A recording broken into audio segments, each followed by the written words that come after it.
Bem-vindos à Justiça Cega, o programa da Rádio Observador em que semanalmente tentamos descodificar as várias áreas da justiça. Hoje temos um programa especial, estão comigo e com o Luís Rosa os dois candidatos à vice-presidência do Conselho Superior da Magistratura, conselheiros Azevedo Mendes e Afonso Henrique.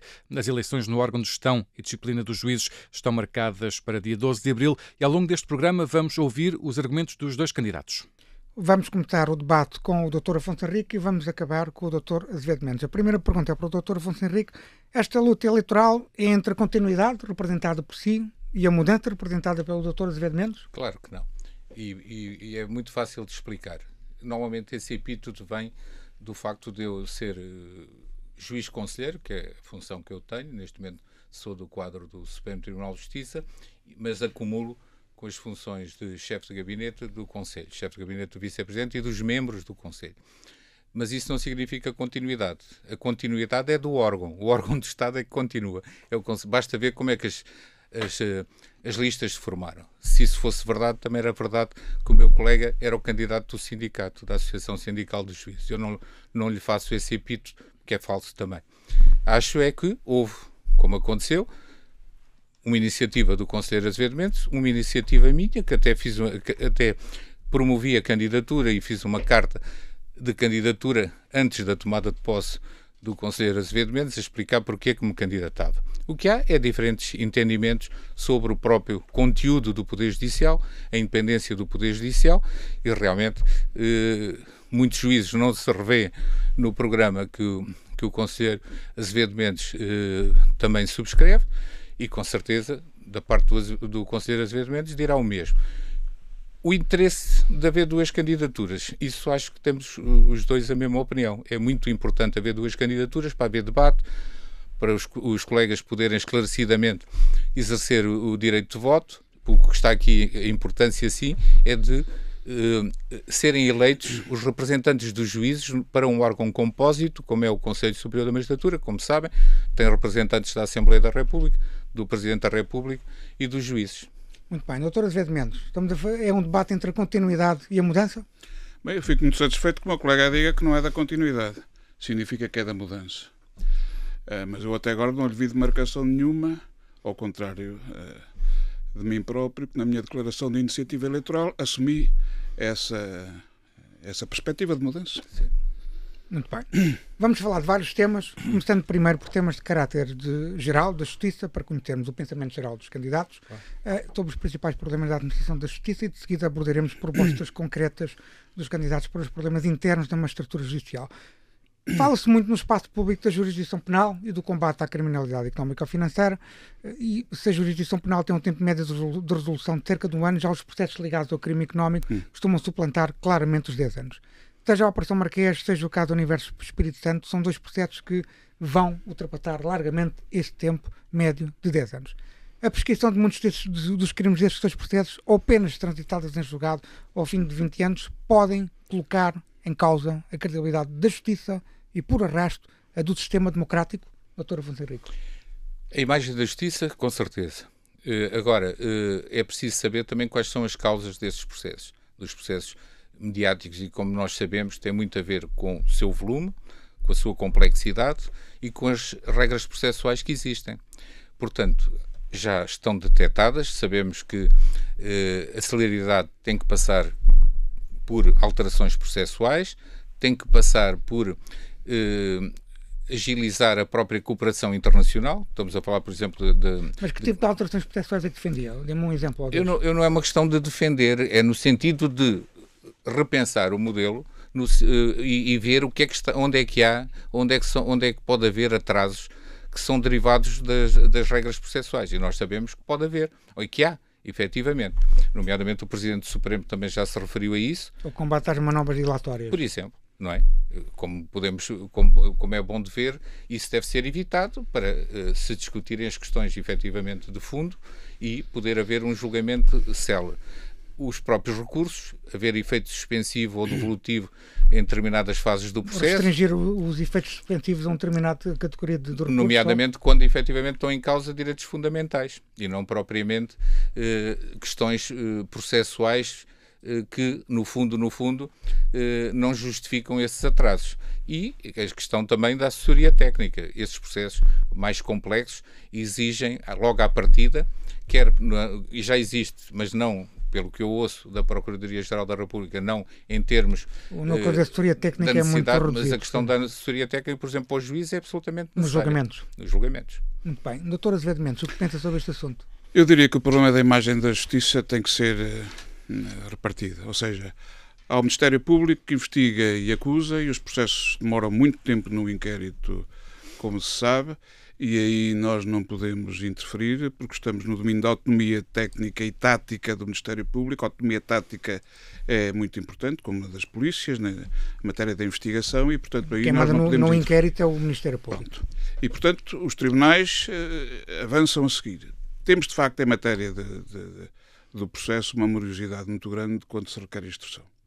Do meu ponto de vista, a instrução devia funcionar apenas para detectar erros graves e clamorosos no inquérito que suporta a acusação, ou seja, e não saber... fazer diligências de prova, por exemplo. Exatamente. Portanto, ou seja, a instrução deveria servir apenas para conferir a consistência indiciária ou não de uma acusação uma instrução ou de erros de qualificação dos factos que são apontados. Uma instrução como a da Operação Marquês que demorou quase 2 anos, para si não faz sentido. Absurdo, não faz sentido nenhum, ou seja, estamos a falar de 2 julgamentos.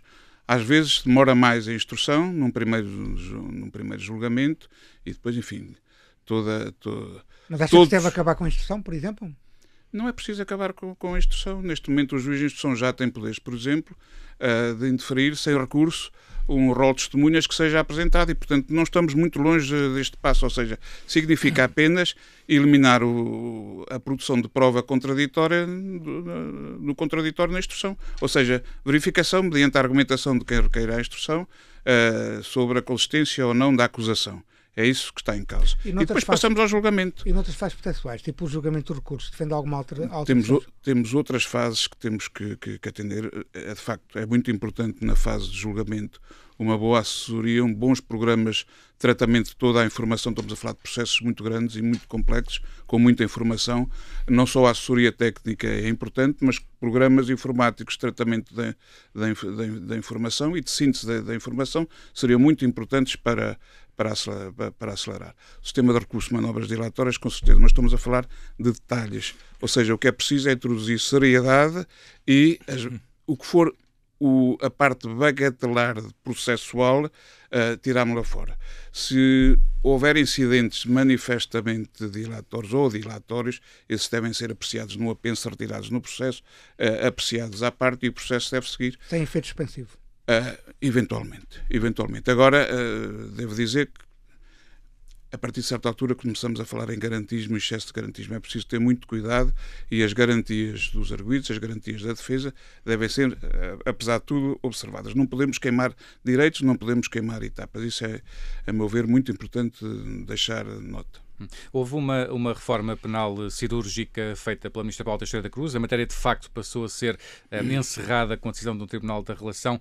Faz sentido executar a pena com o encerramento da matéria, de facto, fazendo com que os recursos para o Supremo Tribunal de Justiça e para o Constitucional não tenham efeitos suspensivos, considero, Afonso Henrique? Essa é a questão. Em termos de direito comparado, nós sabemos que há mesmo dentro do espaço do Estado de Direito em que nós estamos inseridos, há quem faça essa opção. A nível de Portugal, nós temos sempre de ter em atenção a nossa Constituição e realmente é uma questão que deve ser discutida, mas não posso dar uma resposta concreta, no sentido de ser a favor ou ser contra.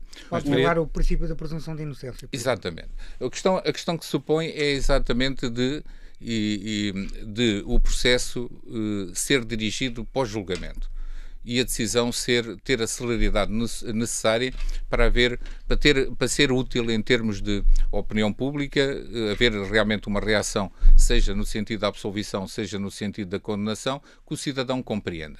E também devo chamar a atenção que Às vezes fala-se de celeridade e esquece. O caso do Madoff, como sabem, teve uma investigação de cerca de 10 anos. E depois também em Portugal, e por força também da Constituição, e não só da cultura judiciária que existe na Europa, e bem, não há possibilidade de negociação das penas. Nomeadamente, essa hipótese pode ser posta... Na Alemanha há, por exemplo. Exatamente. O próprio professor Figueiredo Dias também Alemanha, aceita Itália, em determinado, mas estamos a falar de criminalidade mais leve. A criminalidade mais grave, realmente, no nosso sistema existe uma investigação necessária e só depois, e com as garantias também que a Constituição reconhece e que o Estado de Direito impõe, e por isso aquilo que eu defendo e que penso que é correto é que se ultrapasse as entropias que existem e se consiga, através de um processo mais célere, que evita as tais situações dilatórias, se consiga rapidamente chegar à decisão final. E pode haver, não há aqui uma restrição de garantias, mas nem sempre tem que chegar ao Supremo Tribunal de Justiça todos os casos. Depende do tipo, da gravidade, da complexidade. Aí sim, acho que pode haver uma reforma no sentido de promover essa celeridade para se atingir o fim último, que é o cidadão compreender, sabe que houve determinadas... Porque depois, como estava a comparar com o sistema americano, dizem, não, mas lá ao fim de um ano resolveram a questão, negociaram a pena, mas antes houve 10 anos de investigação. Concorda, conselheiro Azevedo Mendes? Digamos que há questões que são tão substantivas e tão ligadas às opções legislativas que eu acho que não nos devemos, pura e simples, não nos devemos meter, juízes.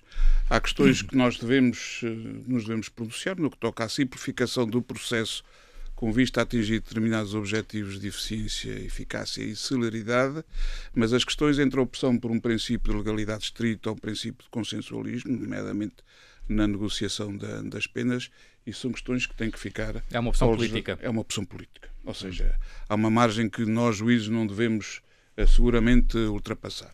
Há matérias processuais, sim, que nos podemos pronunciar e devemos pronunciar. A existência de incidentes manifestamente dilatórios para atrasar o trânsito dos processos. Ainda tivemos no Supremo Tribunal de Justiça agora a notícia de 23 incidentes de recusa, por exemplo. Em determinadas circunstâncias podem ser ponderados no âmbito do Instituto da Litigância de Má-Fé, para terminar por isso simplesmente que o processo avança e passa a ser executória a decisão que já está. Ou seja, como sanção, ou seja, sempre sem prejuízo depois de haver uma revisão, mas é imediatamente executória e, portanto, avançamos à frente. Mas é a favor? Isso aí posso dizê-lo, sem correr o risco de transgredir a tal linha vermelha que eu acho que não deve ser ultrapassada. Mas é a favor assim que, por exemplo, as penas transitadas, as penas que sejam resolvidas pelos tribunais da relação, encerrada a matéria de facto, seja executada uma pena de prisão efetiva? Se houver um quadro em que se detecte uma intenção deliberada de dilação sistemática do atraso da executoriedade da decisão, sim. Quer dizer, não podemos ficar reféns, obviamente, de um comportamento hiperlitigante deste género. Muito bem. O Conselho Superior, vamos agora entrar em matérias mais ligadas às questões internas da magistratura judicial. O Conselho Superior da Magistratura aprovou com 13 votos a favor e 2 votos contra uma proposta de alteração do Estatuto dos Juízes que pretende acabar com as comissões de serviço não judiciais para combater as portas giratórias entre a justiça e a política. Concorda com esta proposta, Dr. Afonso? Concordo com a proposta, foi anunciada pelo Presidente Supremo logo na primeira intervenção na abertura do ano judicial anterior, quem presidiu o Presidente da República, quando fez a sua comunicação. Concordo absolutamente por uma razão que passo a explicar. É um passo decisivo no sentido, nós vivemos num Estado de Direito. O Estado de Direito exige separação de poderes. Os juízes pertencem ao Poder Judicial e têm como função, e constitucionalmente prevista, administrar a justiça em nome do povo.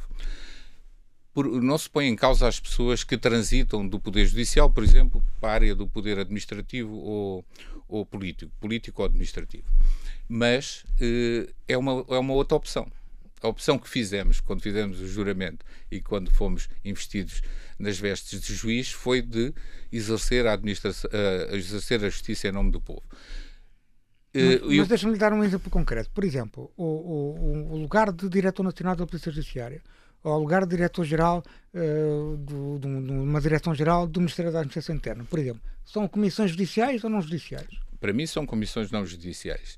E são comissões, até porque o Estatuto diz os altos cargos que um juiz Portanto, Diretor Nacional, um juiz não deve ter Diretor Nacional. Na minha opinião, não. Até porque tem que ter uma confiança uma confiança política, como é óbvio. E está subordinado ao Ministro da Justiça. E está subordinado. E a questão que se põe é, como disse, também a questão de a famosa frase de não basta ser, tem que se parecer, não é? E aqui é a questão da imagem da própria Justiça, ou seja, a partir do momento em que nós tomamos a opção de transitar do Poder Judicial para qualquer outro poder, nomeadamente para o poder político, a imagem fica associada a um desempenho político. No regresso, não está em causa a honorabilidade do juiz, mas está em causa a sua imagem, porque nós representamos a Justiça. Claro. Damos a cara pela Justiça. Muito bem. Doutor Azevedo Mendes, qual é a sua posição sobre esta matéria? Eu não conheço exatamente o teor da proposta. Conheço apenas uma síntese, mas que é suficiente para fazer uma apreciação sobre ela. Relativamente a essa matéria, eu já o disse, não sou fundamentalista, me parece que a proposta o é. Há determinados cargos que interessam à administração judiciária, onde sempre estiveram juízes e devem continuar a estar juízes. Por exemplo, Direção-Geral da Administração da Justiça. Sempre estiveram juízes na Direção-Geral da Administração da Justiça e devem estar. Pergunta-me, questão de separação de poderes, sim, é muito importante. Direção-Geral da Administração da Justiça devia ser uma Direção-Geral do Conselho Superior da Magistratura. Ou seja, mas toda a minha filosofia, toda a minha visão para o Conselho, e aquela que apresento no programa, é no sentido de desenvolvermos um caminho para lá chegarmos. No dia em que o for, o assunto morrerá, porque, obviamente, sendo uma Direção-Geral da Administração da Justiça, será um juiz, tal como o meu colega é chefe de gabinete do Conselho Superior da Magistratura. Ou seja, a comissão de serviço dele é uma comissão de serviço que interessa, obviamente, à governação do Judiciário. Mas e, até portanto, lá tem todo o sentido. Mas até lá concordo. Centros de Estudos Sociais, Direção-Geral da Administração da Justiça e, eventualmente, IGFES, onde já foi governado, presidido por uma juíza, esses interessam à Administração da Justiça. Questão da Polícia Judiciária, não. Questão de Ministérios e Secretarias de Estado, não. Administração Interna, não. Mas tudo aquilo que tiver com a governação do Judiciário, ou seja, em concreto, no que toca ao Conselho Superior da Magistratura, dos Tribunais Judiciais, isso parece-me que tem que ser. Pronto. Agora... E a questão do período de nós, por exemplo? A questão do período de nós, ou seja, a proposta que foi aprovada estipula que os juízes que têm que ter um período de nós de 3 anos. Medidas de mais medidas de nojo, ou menos medidas de nojo, é assim. Quem quiser ir para esses lugares, licença sem vencimento. Ponto, ok? Depois logo veremos como regressa e se regressa em condições. Agora, o que eu digo é que não é preciso lei para isso. O Conselho pode estabelecer critérios por via regulamentar ou outro, critérios firmes que sejam seguros e que toda a gente conheça e, portanto, que haja transparência e que não haja a hipótese, numas situações assim, porque é simpático, claro, queremos ser simpáticos a este Primeiro-Ministro, porque até precisamos de alguns favores ou outras. Quer dizer, tem que haver critérios estabelecidos, mas o Conselho já o pode fazer. Ou seja, não precisamos de lei nem precisamos de esperar sequer que a Assembleia da República se pronuncie sobre esta questão. Agora, também não é preciso fundamentalismo, é preciso apenas atender àquele critério e que eu acho que é compreensível que eu estou a anunciar. Aí há uma divergência de fundo. Muito bem. Conselheiro Azevedo Mendes, Conselheiro Afonso Henrique, vamos fazer uma curta pausa na Justiça Cega, vamos voltar já a seguir. Estamos de regresso à Justiça Cega, com o debate entre os dois candidatos à vice-presidência do Conselho Superior da Magistratura, os conselheiros Azevedo Mendes e Afonso Henrique. Uma das medidas mais mediáticas do Conselho Superior de Magistratura nos últimos anos foi a expulsão de Rui Rangel e a aposentação compulsiva de Fátima Galante no âmbito das suspeitas da Operação Lex, que está neste momento ainda em decisão no Supremo Tribunal de Justiça. Tais decisões foram tomadas antes de um despacho de acusação do Ministério Público. Dr. Afonso Henriques, mantém o seu apoio a esta decisão, parte do pressuposto que apoiou esta decisão do Conselho? Não, já disse publicamente, porque me foi feita a pergunta numa outra entrevista, não é uma questão de apoiar. O que eu entendo é que as violações do Estatuto são da competência do Conselho Superior da Magistratura e a questão criminal, que ainda está a ser dirimida no Supremo, é de outra natureza. Tendo-se provado, e inclusive já transitaram essas decisões, salvo erro, houve recursos, inclusive, para o Tribunal Constitucional, e transitaram, não foram admitidos e foram executadas. Portanto, penso que não há dúvidas, doutrinalmente eu defendo isso, mas não sou eu, é a própria doutrina que é muito sólida nesse sentido. Pode haver quem não entenda, mas é muito sólida nesse sentido, que as violações disciplinares são distintas das violações, são as que estão previstas no Estatuto, e essas competem ao Conselho Superior da Magistratura averiguar com os direitos que existem em qualquer processo disciplinar, de contraditório, de defesa, de audiência pública, e depois, comprovadas, executarem-se, como não podia deixar de ser. Doutor Azevedo Mendes, tem sido muito crítico do uso do poder disciplinar por parte do atual Conselho Superior da Magistratura. As suas críticas incluem esta decisão sobre a Operação Lex? Não, eu já o disse claramente, não é uma questão doutrinal, é uma questão de lei. O Estatuto diz que o processo disciplinar é independente do processo penal. Mas isso é assim no Estatuto dos Magistrados Associados, mas é em todo o sistema público disciplinar e também no sistema privado. Ou seja, uma coisa é o procedimento disciplinar, outra coisa é o processo penal. Evidentemente há zonas de contacto, por isso é que os prazos de prescrição, quando existe processo penal, eventualmente podem ser alargados. Pronto. E é razoável que o titular do poder disciplinar possa querer aguardar a consistência indiciária no processo penal. Mas são independentes. Agora, o que eu digo é que em casos que não sejam muito exigentes, muito graves, é admissível que se possa esperar por uma decisão no processo penal. Em casos graves, não. Estamos na presença, estado no Supremo, no Conselho teria concordado com esta decisão. Estamos em presença de uma acusação muito grave e, portanto, esperar pelo processo penal seria trágico para o prestígio da Justiça e, portanto, a decisão que foi tomada de acelerar o processo disciplinar, não aguardando pelo processo penal, tem todo o meu acordo. Diga uma coisa, mas tem criticado a utilização do poder disciplinar. Dê-nos um ou dois exemplos das suas críticas. Eu não quero dar mais exemplos. Eu, a determinada altura, acho que foi o meu colega que me disse que eu fazia críticas sem conteúdo, ou pelo menos o jornalista disse-me que ele andava a fazer. Eu dei conteúdo às críticas, ou seja, quando me dizem isso, eu dou conteúdo às críticas.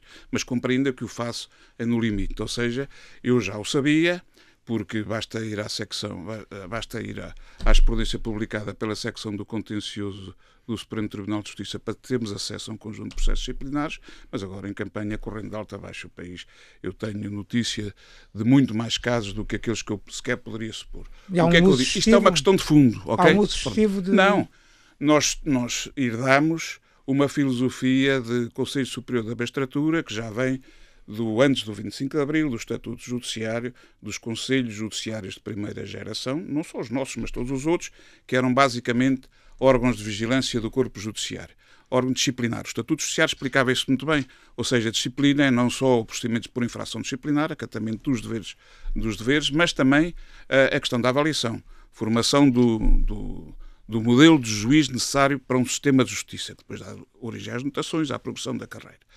O que eu digo é que neste momento, e que tenho desenvolvido, é que neste momento os conselhos judiciários do modelo europeu, ok, são muito mais do que isso. Os conselhos judiciários do modelo europeu e o nosso tem vindo a progredir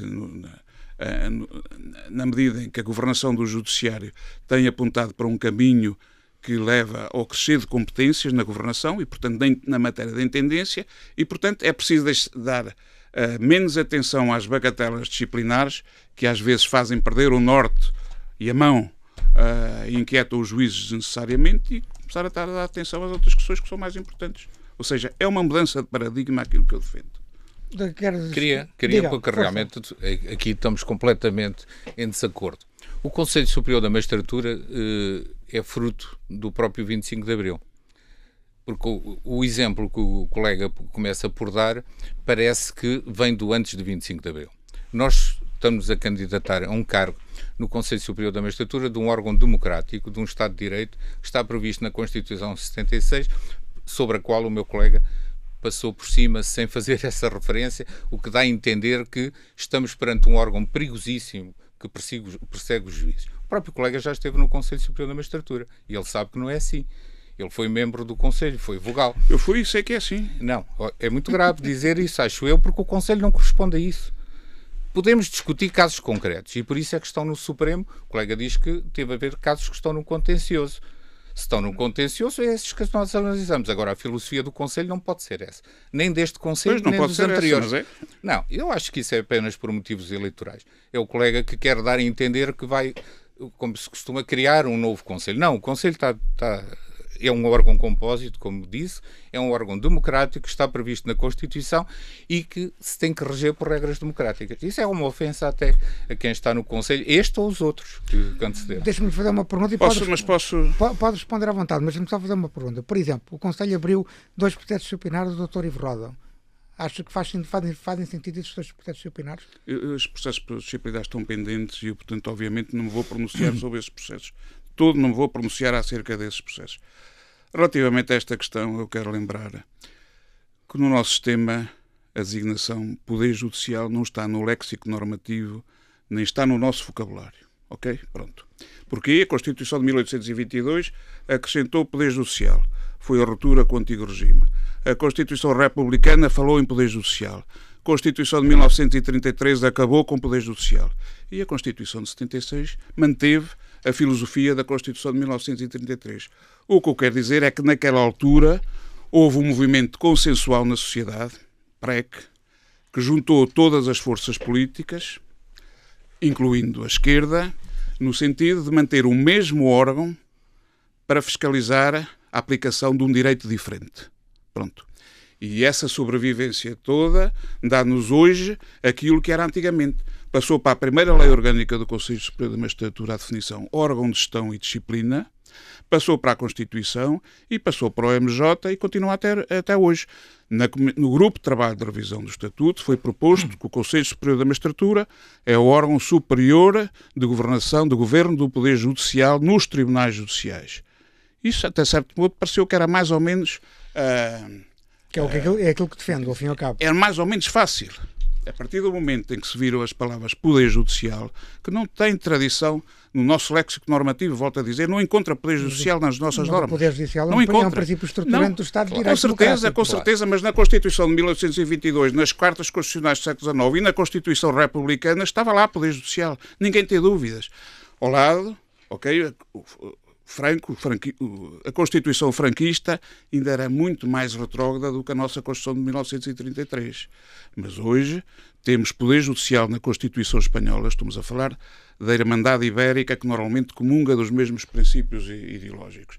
Temos o Conselho Superior de Magistratura Equivalente, que é o Conselho Superior do Poder Judicial, ok? Sim. E nós, em que pé está sob grande ataque do poder político em Espanha, por acaso. Exatamente. E, portanto, não tem nada a ver com o nosso Conselho. E porquê é que está? Justamente porque o Conselho...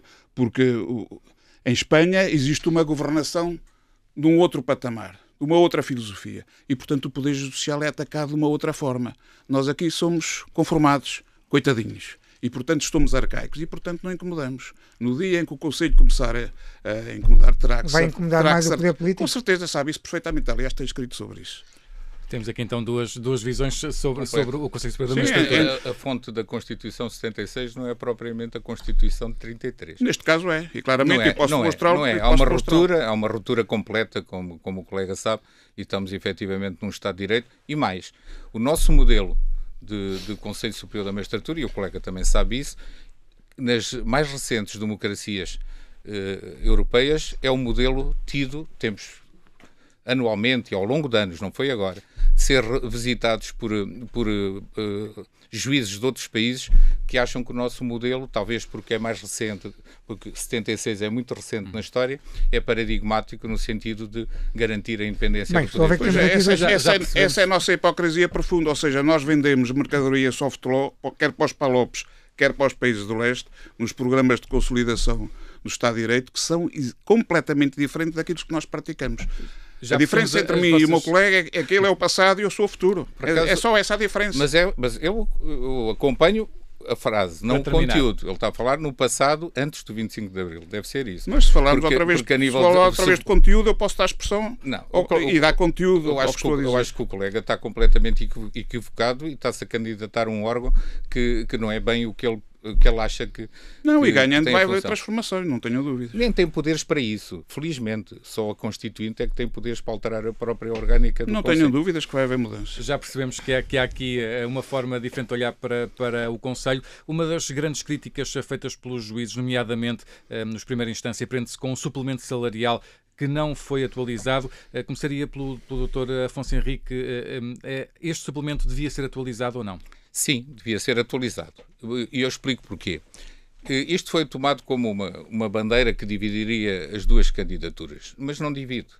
O que há é um diferente entendimento, se calhar, penso eu, porque isso não é dito por parte da outra candidatura, não há um entendimento do que é o subsídio de compensação. A atualização que estamos a discutir é em função da retribuição. E o subsídio de compensação corresponde ao subsídio de habitação e de exclusividade. Basta ler o artigo 26A, salvo erro, do Estatuto. Portanto, vamos discutir. Mas o Conselho não foi contra a sua atualização? O Conselho foi contra a sua atualização porque havia um parecer da Direção-Geral da Administração Pública... E do gabinete desfiado pelo meu colega. O meu colega passa a vida com a questão do chefe de gabinete, quando tem na lista também uma chefe de gabinete. Eu não vejo qual é o problema de ser chefe de gabinete. Ela não foi responsável por esse parecer. O colega não diga coisas que não conhece, ao menos devia ter lido os pareceres. O parecer que apareceu do Conselho do GAV-PM, o parecer que surgiu do GAV-PM, também permitiu para não haver descontos, por exemplo, por baixas médicas e por baixas de maternidade ou paternidade. Porquê?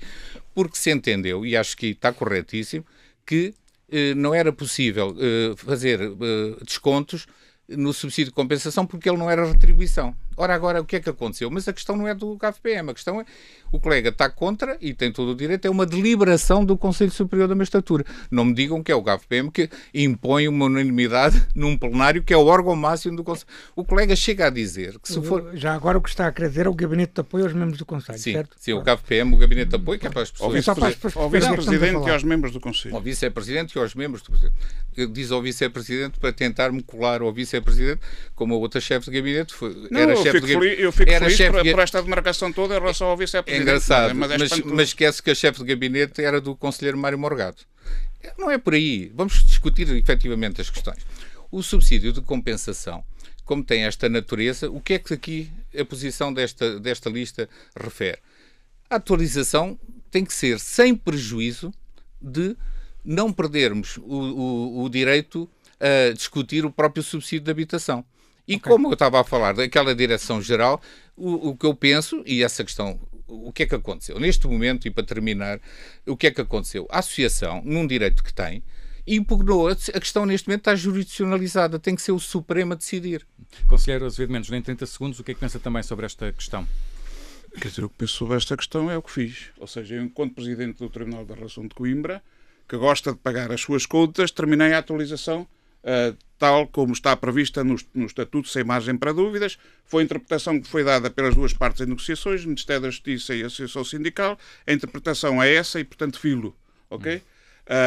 O Conselho, sem me perguntar porque é que eu o tinha feito, sabendo que eu o tinha feito, decidiu pedir um parecer à Direção-Geral do Emprego Público neste sentido, de boas consequências que teve, e a seguir não atualizou em função, segundo o meu colega diz, desse parecer. O que é que se passou a seguir? Meses depois, eu fui claramente interpelado, foi-me sugerido que teria que devolver o dinheiro que terminei pagamento, que seria sujeito a procedimentos de responsabilidade sancionatória por causa desta minha decisão, e surpreendentemente em julho e agosto o Tribunal de Contas, que é o único órgão capaz de ativar procedimentos de responsabilização financeira, passou ele próprio a pagar aos seus juízes da mesma maneira que eu fazia. De maneira que, neste momento, nos tribunais judiciais, temos esta situação. Os desembargadores da Relação de Coimbra recebem e os outros não recebem.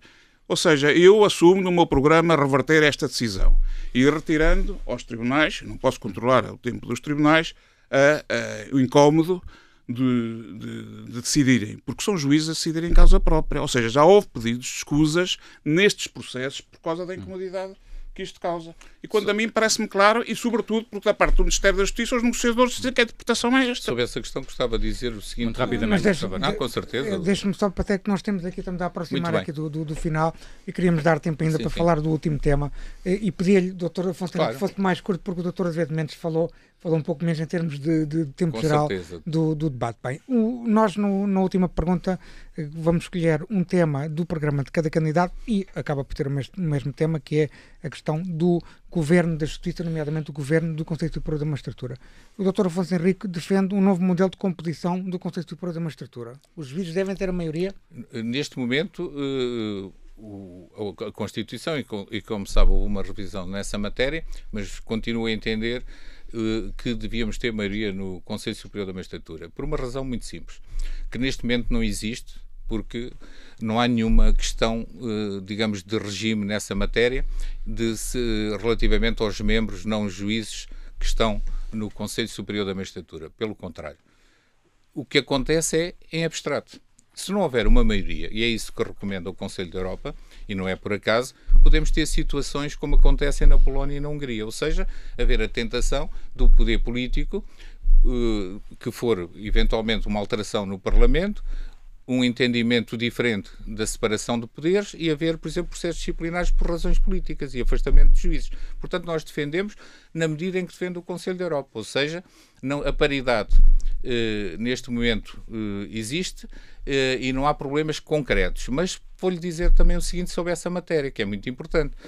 O próprio professor Marcelo Rebelo de Sousa, enquanto professor de Direito, eu vi escritos do próprio professor a defender que devíamos ter, por essa razão e outras, a maioria, os juízes deviam ter a maioria no Conselho Superior da Magistratura. E deu uma indicação concreta nesse sentido. Quando designou os seus representantes, designou a conselheira Graça Amaral em sua representação. E é por isso que os juízes neste momento têm uma maioria no Conselho. Doutor Azevedo Mendes, o seu programa está muito concentrado nesta nova ideia do novo Governo da Justiça a partir do Conselho Superior da Magistratura. Mas eu gostava de falar também da composição, certo? Com certeza.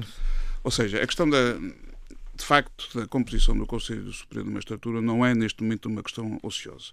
É uma questão importante.